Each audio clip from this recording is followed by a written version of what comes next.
महिना अखेरला आमची भांडणं वादावदी, अजिबात झोप नाही. उठ म्हणले, दोघं मिळून शोधू कुणाला झोप लागते. दोघं मिळून एका इंजिनियरकडे गेले. म्हणले बाबा तुला झोप येते का? इंजिनियर म्हणला 6 महिने झाले पालिकेत बिल अडकलंय. ह्या टेबल उठ म्हणले, चल.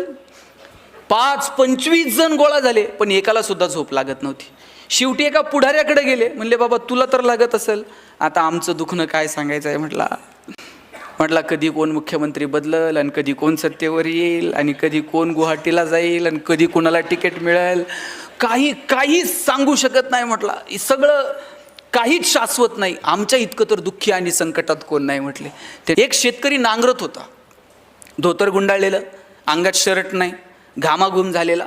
नांगरून झालं, बैला आंब्याला नेऊन बांधली, पळत पळत गेला, विहिरीत उडी मारली, बाहेर आला, अंग पुसलं, बायकोनं दिलेलं गाठोडं सोडलं, 2 भाकरी दुधात चुरून खाल्ल्या, पायातली